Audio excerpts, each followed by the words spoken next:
우크라이나군의 국산 플라밍고 미사일이 러시아 채복사리의 군수 공장을 타격해 화재가 발생했습니다.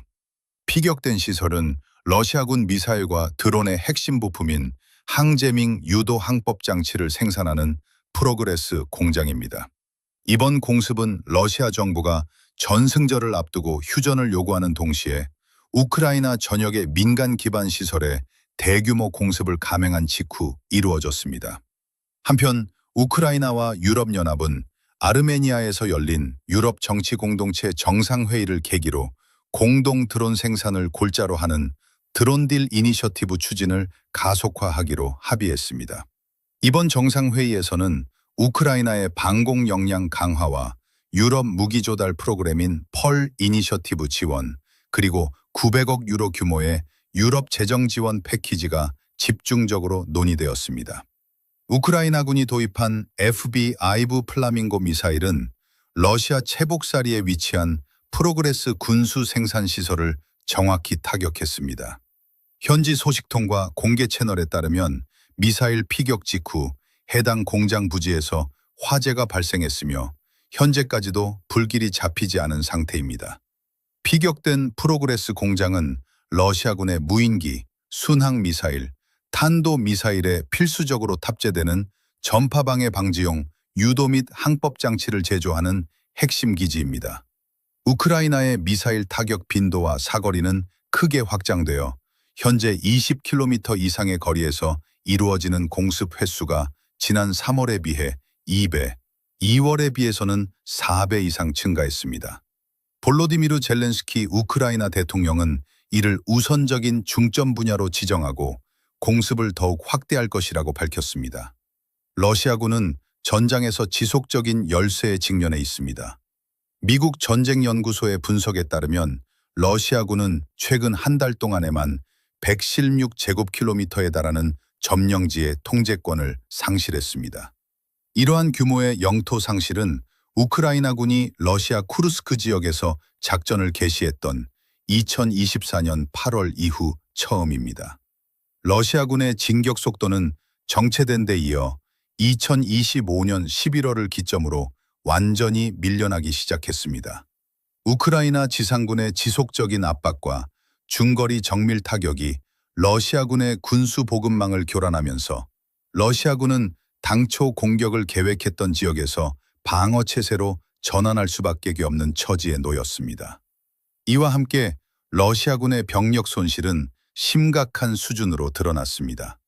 로베르트 마디아르 브롭디 우크라이나 드론 사령관은 러시아군의 전사자 수가 5개월 연속으로 신규 징집 및 계약병 충원 인원을 추월했다고 밝혔습니다.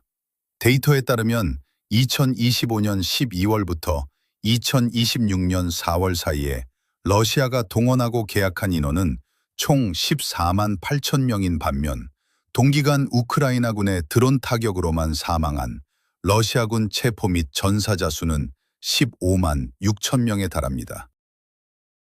사살된 전원은 비디오로 확인되었으며 드론 사령관은 전장에서 적의 전투 역량과 압박을 약화시키기 위해 전체 타격의 최소 30%를 적 보병 병력 제거에 할당하는 기준을 유지하고 있으며 현재 11개월간 누적 결과는 29.59%라고 설명했습니다. 전선에서의 열세와 별개로 러시아 정부는 5월 8일과 9일 전승절을 기해 휴전을 선언하는 동시에 우크라이나 수도 키이우에 대한 대규모 보복 타격을 예고했습니다. 러시아 국방부는 텔레그램을 통해 키이우 정권이 전승 81주년 기념 행사를 방해하려 할 경우 키이우 중심부에 대규모 미사일 보복 공습을 감행하겠다고 위협했습니다. 그러나 러시아군은 휴전 선언 직후 수시간 만에 우크라이나 폴타바 지역의 에너지 기반 시설을 공습했습니다. 특히 구조대원들이 화재를 진압하는 시점에 동일한 장소를 다시 타격하는 이른바 더블 스트라이크 전술을 감행하여 1차 대응에 나섰던 구조대원 2명을 포함해 총 4명이 숨지고 수십 명이 부상을 입었습니다. 이외에도 하르키우에서 1명이 사망하고 4명이 부상당했으며 드니프로의 주요 기반 시설이 피격되었고 파블로하드에서는 전력선이 파손되어 수천 가구의 전력 공급이 중단되었습니다.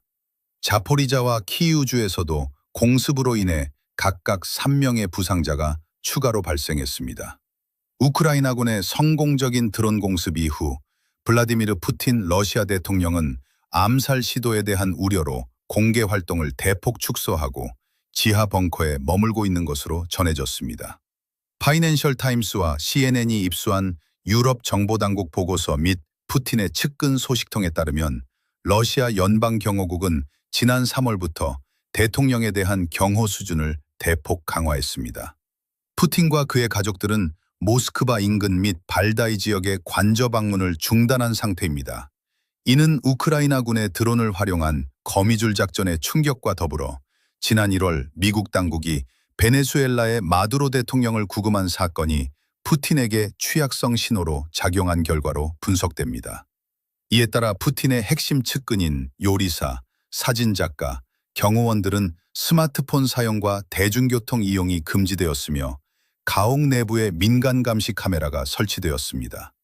또한 크렘린궁 주변의 인터넷 중단 현상도 드론 방어 조치와 관련이 있는 것으로 파악되었으며 정보당국은 2024년 국방장관직에서 해임되어 국가안보회의로 이동한 세르게이 쇼이구가 군부의 영향력을 바탕으로 쿠데타를 모의할 가능성을 푸틴이 경계하고 있다고 전했습니다.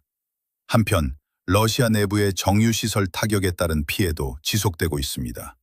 워싱턴 포스트의 보도에 따르면 우크라이나군의 드론 공습을 4차례 연속으로 받은 투아프세 지역은 화재로 인해 백혈병을 유발하는 벤젠 기체가 대기에 가득 차 전면 대피령이 필요한 상황이지만 현지 당국은 수돗물 음용 자제와 창문 개방 금지 조치만 취했습니다. 푸틴 대통령은 세 번째 피격 이후 심각한 위협은 없으며 주민들이 잘 대처하고 있다고 공언했으나 정작 본인의 경비는 극도로 강화하는 모순된 행보를 보이고 있습니다.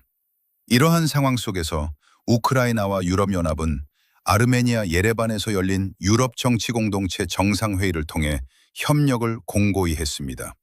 볼로디미르 젤렌스키 대통령과 우르술라 폰데어라이엔 유럽연합 집행위원장은 회의 별도 회담을 통해 900억 유로 규모의 유럽 지원 패키지 중 1차분을 우크라이나 현지 드론 공동 생산에 투입하기로 합의했습니다. 지원금은 우크라이나의 재정 및 방위 수요에 사용되며 우크라이나 방위 산업을 유럽의 드론 방어 및 대공 보호망 프로젝트에 통합하는 데 활용될 예정입니다. 아울러 캐나다는 우크라이나를 위한 미국산 무기 조달 프로그램인 펄 이니셔티브에 2억 달러의 추가 자금을 할당하여 총 지원액을 8억 3천만 달러 이상으로 확대했습니다.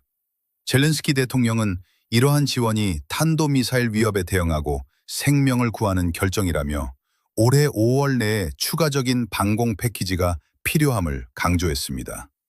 정상회의에 참석한 안토니오 코스타 유럽연합 정상회의 상임의장은 이번 회담을 역사적인 계기로 평가하며 동맹국들의 360도 전방위 안보 비전이 필요하다고 밝혔습니다. 우크라이나는 폴란드와의 3자 회담을 포함해 대러시아 제재 압박을 유지하고 장기적인 휴전과 확고한 안보를 확보하기 위한 외교적 노력을 이어가고 있습니다. 도널드 투스크 폴란드 총리는 우크라이나의 유럽연합 가입 가속화를 위한 협상 추진을 지지했습니다. 한편 러시아 정부는 다가오는 5월 9일 모스크바 전승절 열병식을 군사 장비 없이 진행한다고 발표했습니다.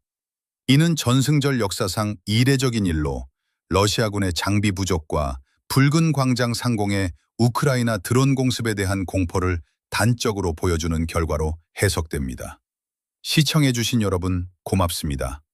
뉴스펄스 뉴스 채널을 구독하시고 좋아요와 댓글로 우크라이나의 생생한 소식을 계속해서 확인해 주시기 바랍니다.